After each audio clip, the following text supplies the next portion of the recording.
I don't know where this is going. It is a strange time. My hope is that there can be a revival and that we can say, we don't like this version of ourselves. And if there were ever a time that we need like values-driven entertainment that unites us as a people, it's now. And that's Angel's purpose. This is Tyler O'Neill with the Daily Signal. I'm honored to be joined by Neal Harmon, who is the CEO of Angel Studios. And we're meeting at a particularly resonant time. 1 week ago tomorrow was the horrific assassination of Charlie Kirk. And I know he had close relationships with Angel Studios.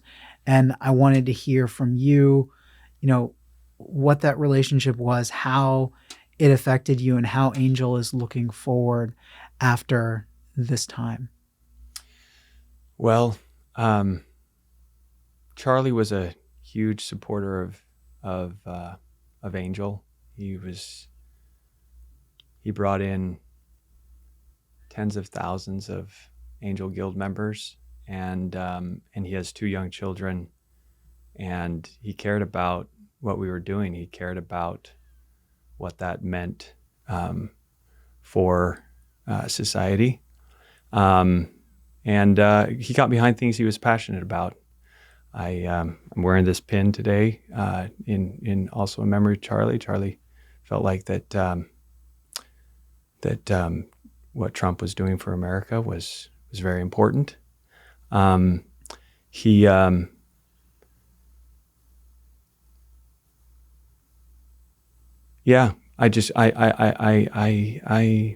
without words. My wife and I would like to go and support him this coming Sunday, and his family, and I hope that we can, as a country, respect the fact that Charlie took whatever he decided to do. He decided to do with purpose. Got behind it, but every time that I would see him communicate, he would communicate respectfully. Like whoever his opponent was, he would speak with them respectfully, and even though they vehemently disagreed, he would do so respectfully. And that is what we need more of. Is we need more speech, and for people like Charlie to be able to stand up for what they believe in, and for the rest of us to be able to do the same thing. So, last week we were going public. It just so happened to be, and we were there in New York on September 11th, and on the 10th we released RFK Legacy about the Kennedys, which it's uncanny how all of this went down, and there's not much. I just don't know what to say. Yeah. There's so many wonderful things that have been said so far, and Anyway, may he rest in peace, and I know Charlie's. I believe personally in an afterlife, and that Charlie's continuing on what he started on the other side, and with more light and knowledge, and that we all need to do our best to be uniters at this time. When you talk about RFK legacy, I think of Robert F. Kennedy Jr. and his remarks this past Sunday, where he said that his niece was packing to go off to college in Europe, and she packed a Bible. And her mother was confused about this because she wasn't a believer. And she said, "Mom, I want to live like Charlie Kirk." And we see all of these small steps. I see them on X, where people are saying, "I've never gone to church before in my life." And yet, after the death of Charlie Kirk, I'm looking for a place to go. My heart is open to God, to Christianity, to faith. What should I do? And this just is so, words cannot express how horrific and tragic that death was. The fact that Charlie was gunned down, engaged in reasoned debate like he was. But I really feel like God might be pulling some, you know, something like a revival out of this horrific tragedy. I mean, we know we have the God of the eucatastrophe who saved the world through the death of Jesus. And do you see some sort of reverberation of, I think a revival is an overused term, but do you see a little bit of that coming out of this? I don't know, Tyler. I don't know where this is going. It is a strange time. That is my hope. My hope is that there can be a revival and that we can say, we don't like this version of ourselves. And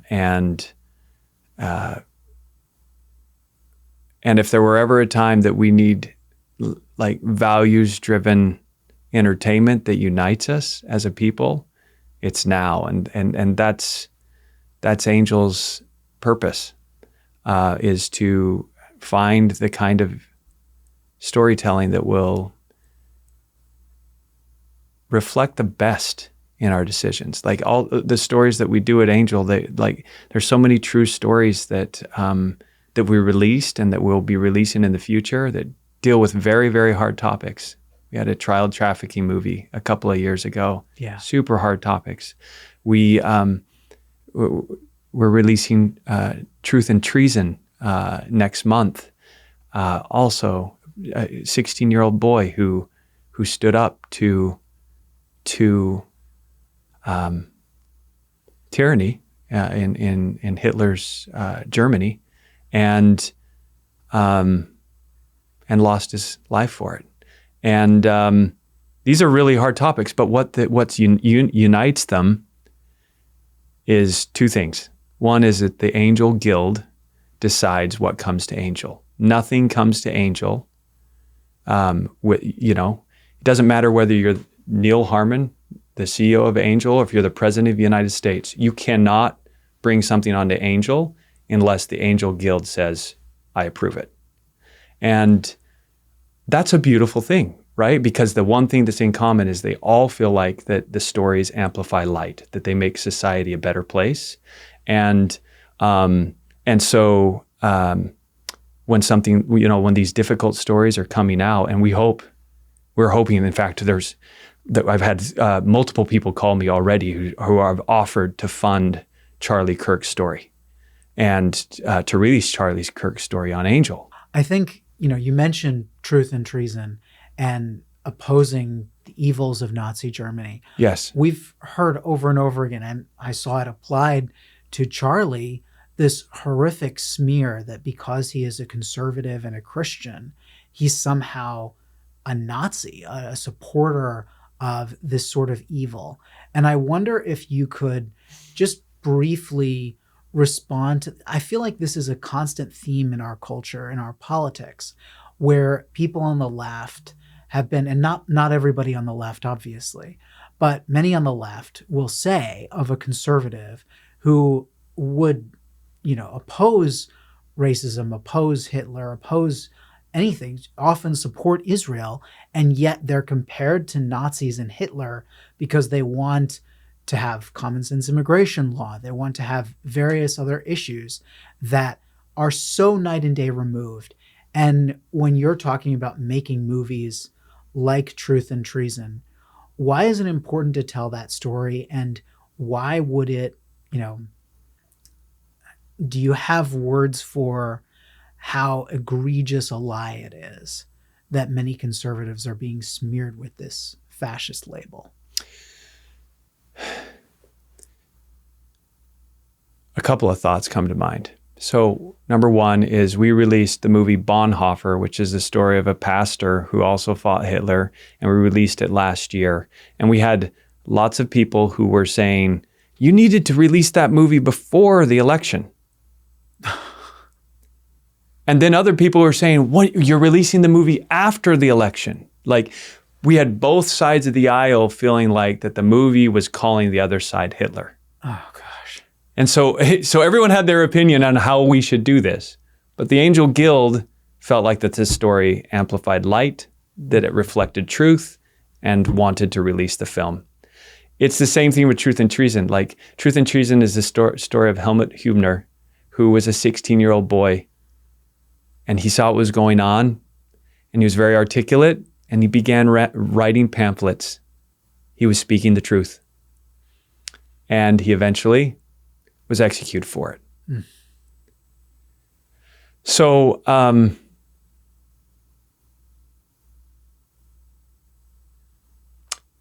I feel like where society will be the safest, whoever we want to throw the Nazi label on, people will do that for their political aim. But where society will be the safest is when people like Helmut, 16-year-old, have the courage to call a spade, to see truth for what it is and speak up about it. I feel like,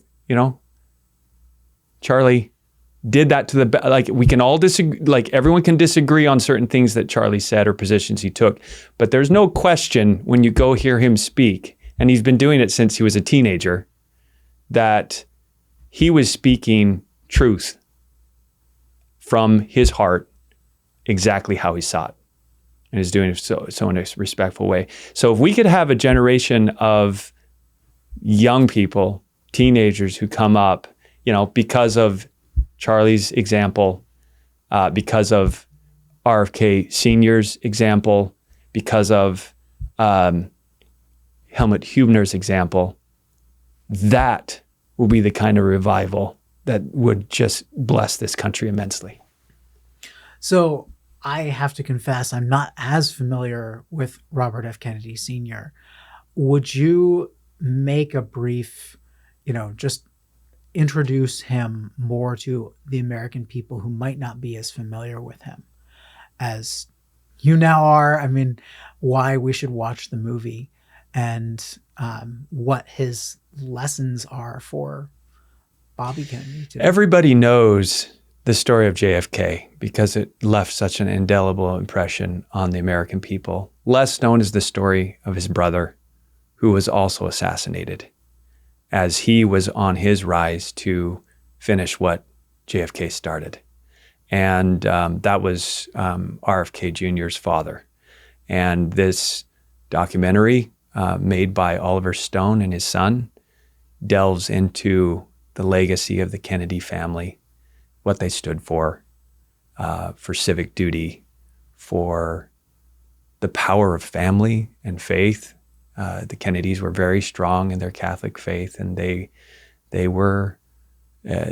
raised up people to be statesmen because of the way that they taught their family in their home, the way that they had dinners together, the way that they would invite people to enter their home, and they would rub shoulders with leaders of the world as a family. And this documentary, Oliver Stone and his son, they were such fantastic filmmakers, just delve into that legacy. And it, I don't know that it's an accident that it happened all at this time. Like we didn't plan to release. We didn't go hurry and release that because of what happened to Charlie Kirk. No, it was just we had already planned to release that day, and then what happened to Charlie happened, and there's a connection. We can disagree with the Kennedys, but they gave their lives for our nation. That's what they were in public service when they did so. And Charlie, he was in the service of the public when he gave his life. And Helmut, he was in the service of the public when he gave his life. And that's the kind of courage that I aspire to, and that I would love for my children and for other young people in this country to aspire to. And we're coming up on the sesquicentennial of the United States. And by the way, Trump nearly gave his life also on the campaign trail. What is happening? History rhymes, and it's just such a strange time, Tyler. Can't believe I'm here talking to you about this. I haven't really formulated my thoughts well enough. I hope this is helpful. No, I mean, everything you said, I think, resonates, and Americans are formulating our response. I feel like we're going to be formulating our understanding of this event for the next little while. And there's a reason why we're glued to it. I mean, the death of Charlie Kirk is a seminal moment, I think. And it can be a moment where we come together as a society and say, no, this isn't who we are, and we champion free speech and free debate. Or it can be a moment where we become more polarized and against one another. And I think calling on us to follow the better angels of our nature is the right thing to be doing right now. And standing up for the things that make America great, the things that motivated Charlie, seeing so many new Turning Point USA chapters form. I mean, I think there are few things as inspiring as that, as seeing people looking at God for the first time, praying to God, opening their hearts. Sometimes it takes a tragedy to jolt a nation out of its, out of itself. Yeah. But And I think that we're probably on the precipice where this could be an incredibly galvanizing turning point moment for many, many people. Many. I think that's already happening for individuals. Individuals are saying, I want to be more like that, or I respect Charlie, even though I don't agree with him. I respect the way that he spoke. I want more of that in society. Now, whether it becomes a national revival, meaning that it affects our entire country and it changes the zeitgeist of the country, I think is yet to be determined by the individual choices of lots and lots of people. Because I think it also has the potential to, just based on some of the things that I'm seeing online, that this could be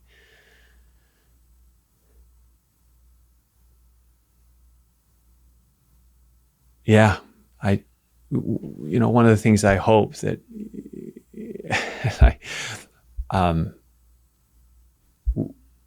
I felt like, so, in the early days, our company used to be VidAngel. And when we launched the very first ad for VidAngel, I think I remember it was a paintball gun where people were getting hit on the couch with paintballs. And you remember that video, or did you ever see that?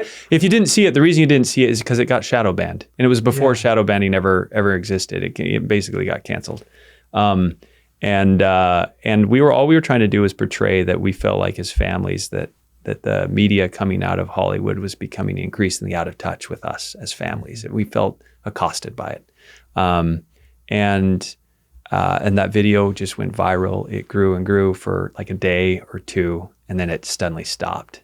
And we found out later that it had been shadow banned. So that's happened. And I think a lot of people who are on the right have felt like we've faced canceling on, in media or in and I don't know whether I'm right or left. I have people tell me I'm both, depending on my position. Yeah. But I want to be on the side of truth. Yes. But I felt like the canceling. I felt the pain of that. I felt the hardship from that, and I think that if I turn around and say, oh, because I disagree with somebody who says something really mean about Charlie after Charlie died, I think that's unfortunate. I think it's super insensitive for somebody to do that at this time. But I also just don't want to. You don't want return exactly what happened to me be applied to the other side. Exactly. That's right. No, that's right. I agree. I mean, some of these, there's such a range. And there are some people who are working in professions where if they actually support political violence, that is a serious problem and they should be fired. But there are some people who are saying like, oh, I didn't agree with Charlie Kirk, or, oh, I think we should be focused on the Evergreen school shooting more than we're focused on Charlie Kirk. I've seen those takes, and I think I've seen people punished for a take like that. And when I see that makes me fear. I'm almost like, we don't want cancel culture. Right. So we want to have a system where if you are actually supporting political violence, if you are glad that somebody assassinated Charlie Kirk, then yes, you should face consequences. But if you are, stating an opinion about something that maybe isn't popular, but like is, well within the bounds, I don't want to see you canceled, because we felt that for so long. Yeah, and I think companies need to protect their own like brands and relationships, and I understand that. It's just, yeah, I just know what it feels like to be on the receiving end of that, and don't want to turn this into a moment of, all right, yeah, exactly. now you get to see what this feels now like. Shoes on the other foot. Instead, let's use it as an opportunity to say, let's have more open debate. Let's invite more open debate. Let's invite more speech, so that we don't resort in violence, and that we take this as an opportunity to learn that because of the way that, campuses have, honestly, if you go to a college campus and you write a paper, I learned in college, I went to college a long time ago. I learned pretty quickly that I'd write the papers that I believed in. I'd fight to get a good grade, and then I wrote the papers they wanted me to write, and suddenly I'd get a great grade. And in a culture, it was a lot easier. It was a lot easier to just go with what they want. Yeah. Luckily, I went to Hillsdale College, so my experience is a little different from that. Yes. But yeah, I think that experience is the majority experience in college, and yeah, that's where So we see conservatives and Christians are facing that culture over and over again. And I don't want us to demonize our opponents.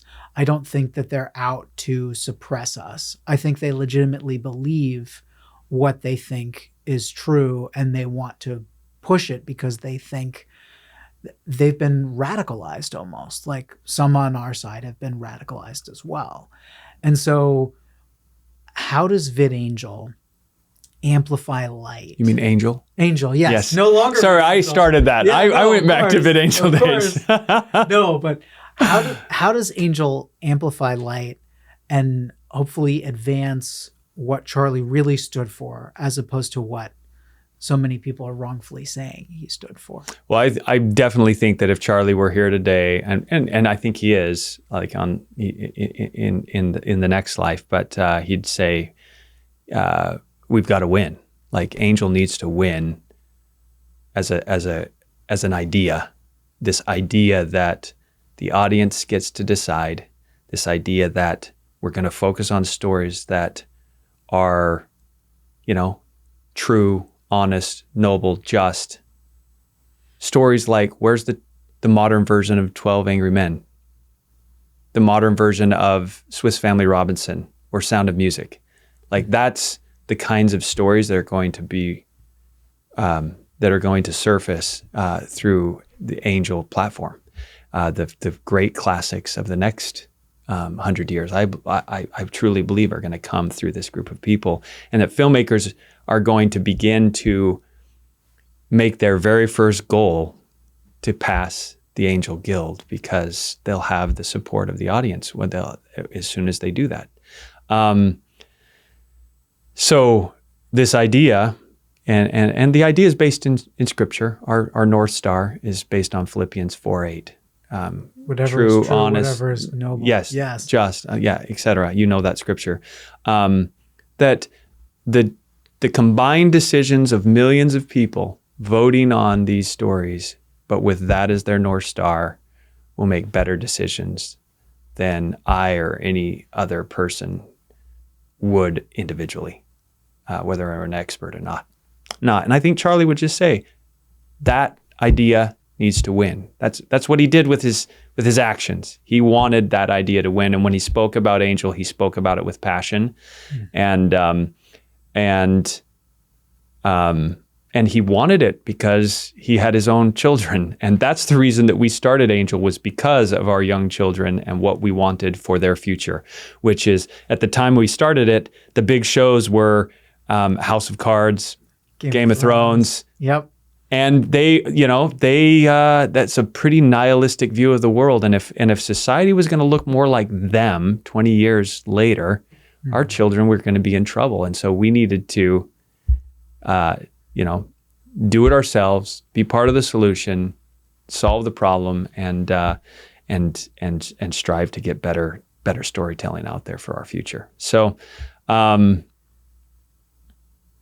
it feels self-serving for me to say this, but I know if Charlie were sitting here today, he'd just say, yeah, you need to work harder. You need to figure out this better. You need to fight so that my girls have a better future and better storytelling. Yeah. Amen. I think, I want to get one more thing in before we're done, and that's George Washington. We're looking at the 250th anniversary. You have a movie about young Washington coming out at some point soon. And I want to know, we've seen so few movies of the Revolutionary War. That's one of the weird facts about Hollywood. You have The Patriot and essentially nothing else. And even The Patriot isn't very historically accurate. Why do you think that is, and what gap does young Washington fill? I mean, I think if we as a country want to aspire to be anybody besides Charlie Kirk, it should be the man who brought us together at such a time. In Washington, he rightly is the founder of our country, but in his own administration, there was a deep state. There were people gunning for each other, and they ended up. The military wanted to take over. Yes, and he said no. Yes. On the Ides of March, one of my favorite Washington stories. Yeah. But how does this movie fill that gap, and why is that gap? I think so many Americans are fascinated by the founding, and yet we've never seen Hollywood, with the one exception of The Patriot, which wasn't very historically accurate. I love that movie, but why is that gap there, and then how does this movie address it? So probably the most effective way undermining the foundational principles of America: life, liberty, pursuit of happiness, we the people, in order to form a more perfect union. We know this Declaration of Independence and the Constitution and the Bill of Rights as a people, but do we really understand the endowment we've been given? And I think that there's a lot of forces. It can be very profitable to undermine the principles of liberty, and there's lots of influences that seem to be de-emphasizing our founding in our education. Kids grow up not really truly understanding the three branches of government. They don't really understand the sacrifices that were given by the people who signed the Declaration of Independence, that they truly gave their honor, their wealth, and they were ready to give their lives. And the thing about young Washington, have you ever read the book Bulletproof George Washington? It's a little book. If you went to Hillsdale, maybe you've read it before? No, I have read books about George Washington, but not that. Okay, so maybe you know the story. He was a captain or a general in the French Indian War. Yeah, Fort Wilderness. Yeah, and there was a particular battle where they got ambushed. And he was sitting as an officer on a horse, and he had two horses shot out from underneath him. Most of the other officers got picked off. And he even found bullet holes in his hat, in his coat, all in many places. Later in his life, in Bulletproof George Washington, it recounts that he met one of the Native American chiefs, and they said, "Oh, I remember you. I remember this battle." And he said, "We told all of our people to take you out. And we were convinced by the time that battle was done that the Great Spirit needed you to live. Wow. Yeah. And so the young Washington, I'm not going to give any spoilers and the full script. I can't speak to that, but that's the kind of story that Washington had in his life that just undeniably says that God had his hand in the founding of this nation. And hopefully it also reflects his, like, he didn't have a need to hold on to power, and he was the first to hold the presidency, and he freely gave that up, and establish a tradition of smooth transition of power. Yeah. I mean, to call him a giant, I think, wasn't it King George III who, when he heard that Washington had given up power, said, if that is true, he is the greatest man in our generation, or something like that. I have to track down that quote now, because but his character is the kind of character that we should aspire to. And I think that as we remind ourselves of what kind of character he had, it might feel a little fairy tale-ish, because he really was like somebody who was cut from a different cloth for the time, for exactly the role that he played. It's amazing. Yeah, we're very thrilled to release this film on July 4th, 2026, 250 years after the founding of our country. Wow. Well, thank you so much, Neal. Is there anything else you'd like to add? I think we've been going pretty long, but I think it's really been worth it. No, thank you very much for the thoughtful questions and for, the coverage that you guys have provided for Angel and for VidAngel over the years. Yeah. Well, God bless you. We're always glad to do it. And when you tell these important stories, we want more and more Americans to hear about them. So how can Americans engage with Angel? Maybe this is the first time they've heard about Angel. What's the best way to start getting involved? So the best way to get involved with Angel is we have a movie coming out this week called The Senior, starring Micah Chiklis. It's a sports, amazing story. You won't believe the true story. You can go to a film. That's a great way to get involved. Even better way to get involved is actually decide on what the next movie will be in theaters, and you can become a guild member. You can vote. You can get tickets to every Angel release, and your membership fees help fund future filmmakers who want to tell stories that amplify light. Wonderful. Well, thank you so much, Neal. Thank you. God bless. Thanks, Tom.